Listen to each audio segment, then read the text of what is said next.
राधे राधे भक्तों।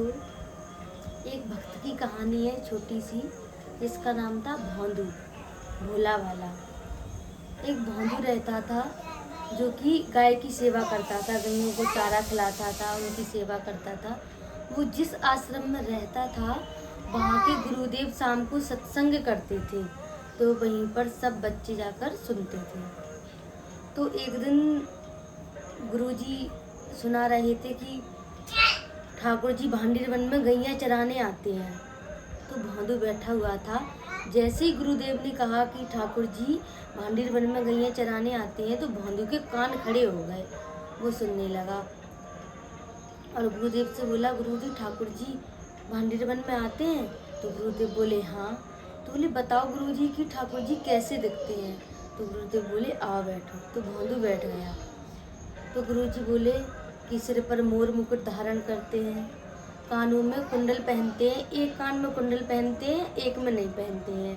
वही कुंडल इस कान में पहन लेते हैं, वही दूसरे में पहन लेते हैं। और वो एक फूल तोड़कर अपने कान में लगाते हैं, पीली पीताम्बर पहनते हैं। ऐसे पूरा वर्णन किया। भोंदू तो रोज जाता था भांडीर वन गैया चराने। तो भोंदू सोच रहा है बैठा बैठा, मुझ में ही कोई कमी है, इसलिए तो ठाकुर जी मुझे नहीं मिलते।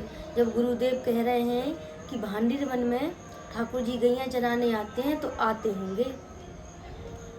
अब भोंदू दोबारा गैया चराने गया, तो उसने ठाकुर जी को ढूंढना शुरू किया।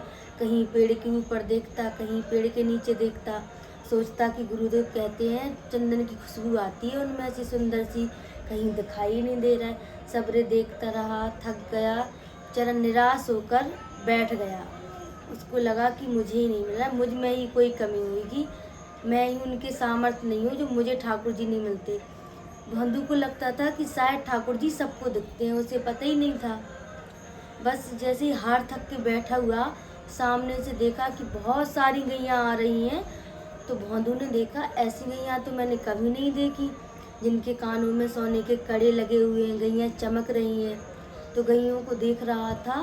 फिर अचानक से देखा कि ठाकुर जी आ रहे हैं, सिर पर मोर मुकुट धारण, पीला पीताम्बर। तो भोंदू सोचने लगा, जैसे जैसे गुरुदेव ने वर्णन किया था वैसे वैसे हैं, ये तो हमारे ठाकुर जी हैं। अब भोंदू ठाकुर जी को देख के भाव विभोर हो गया, उनको देखता रहा। उनके पास नहीं गया कि ठाकुर जी को परेशान नहीं करे। जैसे जैसे देख रहा था ठाकुर जी, वैसे वैसे उसके पास आते जा रहे थे। तो भोंदू तो ऐसे हो गया बहुत ज्यादा आश्चर्यचकित कि ठाकुर के पास आ गए और भोंदू के पास आके बैठ गए। बैठे तो ठाकुर जी ने भोंदू के गले में हाथ डाल लिया। तो भोंदू ने पूछा कि आप कौन? ऐसे तो गुरुदेव ने आपके बारे में वर्णन किया था। तो भोंदू बोला, कहीं आप नंद नंदन तो नहीं है, यशोदा नंदन तो नहीं है? तो ठाकुर जी बोले, हाँ मैं ही यशोदा नंदन नंद नंदन हूँ। तो भोंदू तो बड़ा ही खुश हो गया, भाववेर हो गया। अब ठाकुर जी ने भोंदू से नाम पूछा, अरे अपना नाम बता, तेरा नाम क्या है? तो भोंदू बोला, मैं अपना नाम ही भूल गया। इतना भावविभोर हो गया कि वो खुशी के मारे अपना नाम ही भूल गया। अब ठाकुर जी बोले, चलो जल्दी भूख लगी है, कुछ खाने को दो। तो भोंदू गैया चराने जाता था, साथ में रोटी लेके जाता था, गुड़ और मिर्ची। तो उसने एक रोटी ठाकुर जी को दे दी, एक अपने पास रखी और गुड़। तो ठाकुर जी रोटी खाते जा रहा है, साथ में गुड़ खाते जा रहा है। तो भोंदू ठाकुर जी को ही देख रहा है। और फिर ठाकुर जी ने एक रोटी खा ली, और दो भोंदू, मुझे और भूख लगी है। तो भोंदू बोला, मुझे भी भूख लगी है। ठाकुर जी बोले, चल ठीक है, ऐसे आधी आधी खा लेते हैं। तो आधी ठाकुर जी ने ली, आधी भोंदू को दी और खा ली। अब ठाकुर जी अपनी गैया लेकर चले गए और भोंदू अपनी गैया लेके आश्रम आ गया। अब जैसे ही भोंदू आश्रम गैया लेके गया और अपना गैया की सेवा, अब भोंदू को तो ये पता था कि ठाकुर जी सबको ही मिलते हैं, तो भोंदू ने किसी को नहीं बताया। अब दूसरे दिन जैसे ही भोंदू गैया लेके जाने लगा, तो ठाकुर जी ने बोल दिया था कि कल ज़्यादा रोटी लाना, भूख ज़्यादा लगती है। तो भोंदू ज़्यादा रोटियां, ज़्यादा गुड़, ज़्यादा मिर्च रखने लगा। तो कोई एक शिष्य ने जाकर गुरुदेव से बोल दिया कि गुरुदेव, आज तो भोंदू बहुत सारा खाना ले जा रहा है। तो गुरुदेव आए, बोले भोंदू क्या भंडारा करेगा, इतना सारा खाना क्यों लेके जा रहा है? अरे वो नंद नंदन आवे, यशोदा नंदन आवे, वाको ज्यादा भूख लगे, वो कहे इतने में पेट ना भरे मेरो। तो गुरुदेव सोचे कि अगर और कोई ये बात कहते कि नंद नंदन आवे तो ना मानतो, लेकिन अगर भोंदू कह रहा हो तो सच्ची में नंद नंदन मिले होंगे, क्योंकि भोंदू झूठ नहीं बोलता। तो गुरुदेव ने पूछा, अच्छा भोंदू एक बात बताओ, सही में नंद नंदन आए थे? हाँ गुरुजी, जैसे आपने वर्णन किया था वैसे ही सिर पर मोर मुकुट पीताम्बर था, एक कान में कुंडल था, फूल भी लगा हुआ था। तो गुरुदेव भाव विभोर हो गए, जैसे जैसे भोंदू बता रहा था तो वो उन बातों का अनुभव करने लगे गुरुदेव की, हाँ सच में इसको मिले होंगे।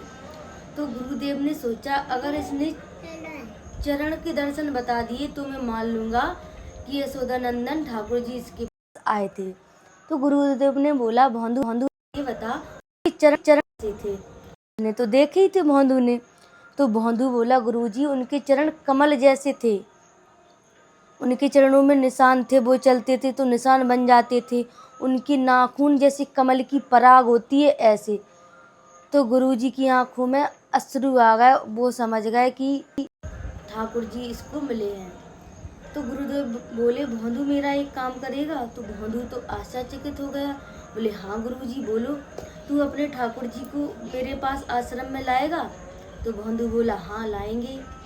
तो भोंदू ने सोचा कि आश्रम में तो इतने योग्य शिष्य हैं, गुरुजी ने हमसे क्यों बोला, अगर हमें काम दिया है तो मैं तो करूँगा। भोंदू सोचने लगा, इतने योग्य शिष्य हैं वो सब, गुरुजी ने मुझे काम दिया है। तो भोंदू बहुत खुश। भोंदू बोला, ठाकुर जी को तो लेके ही आऊँगा। अब भोंदू भंडीर बन गया। फिर से ठाकुर जी उनकी गैया चले आ रही, तो भोंदू फिर से भाववेर हो गया ठाकुर जी को देख के, गैया देख के। तो फिर से बैठे और रोटी मांगी ठाकुर जी ने, तो रोटी खाने लगे। तो भोंदू बोला, एक बात बोलूं? तो ठाकुर जी बोले, हाँ बोलो। आप मेरे आश्रम चलोगे? मेरे गुरुदेव ने आपको बुलाया है। तो ठाकुर जी बोले, नहीं मैं नहीं जाऊंगा आश्रम, ना किसी से मिलूंगा, तुम्हारा मित्र हूँ, तुमसे ही मिलूंगा, जो तुम्हें करवाना है तुम्हारा ही करूंगा। तो ठाकुर जी खाते जा रहे हैं खाना और बात टालते जा रहा है। भोंदू ने एक बार फिर बोला, तो ठाकुर जी ने फिर मना कर दिया, मैं नहीं जाऊंगा, मैं तो तुम्हारा मित्र हूँ, तुम्हारे ही साथ रहूंगा, मैं किसी से मिलने नहीं जाऊंगा। तो भोंदू ने गुस्से में आके खड़े होकर रोटी छीन ली ठाकुर जी के हाथ से। ये रोटी दो, ये भी गुरु जी की है, ये गुड़ भी दो, ये भी मेरे गुरु जी का है, ये मिर्च भी दो, ये भी मेरे गुरु जी की है। और ठाकुर जी एक निवाला मुंह में खा रहे थे। तो भोंदू बोलने लगा, ये भी निकाल दो, ये भी मेरे गुरु जी की रसोई में बनी है। अब भोंदू तो गुस्से में। भोंदू ने बोला, एक बार फिर पूछते कि आप चलोगे मेरे आश्रम? ठाकुर जी ने फिर मना किया। तो भोंदू बोला, ठीक है मैं तो जा रहा हूँ, ना अपनी शकल आपको कभी दिखाऊंगा और ना अपनी शकल आप मुझे कभी दिखाना। तो ठाकुर जी हंस रहे हैं, खूब प्रसन्न हो रहे हैं कि अरे भोंदू, मेरी शकल देखने के लिए तो लोग बरसों तपस्या करें, उनको ये शकल नहीं मिले देख वे। तो भोंदू बोला, अरे उनकी तपस्या उनको मुबारक, हमें नहीं देखने आपकी शकल। तो भोंदू चलने लगा। ठाकुर जी बोले, थोड़ी देर चलेगा फिर वापस आ जाएगा। तो भोंदू ने मन में सोचा, गुरुदेव ने मुझे तो काम दिया, गुरु जी का काम नहीं करूं, मैं तो करूंगा। तो अब तो ठाकुर जी विचलित होने लगे, ऐसे विचलित होने लगे जैसे भोंदू उनका त्रिलोक लेके जा रहा हो। तो ठाकुर जी भागते भागते गए और भोंदू की पीठ पर बैठ गए। तो भोंदू बोला, जिसे मेरे गुरु जी से प्रेम नहीं, मुझे भी उससे प्रेम नहीं। तो ठाकुर जी बोले, चलो ठीक है बताऊं, पर तू मुझसे दूर मत जाना।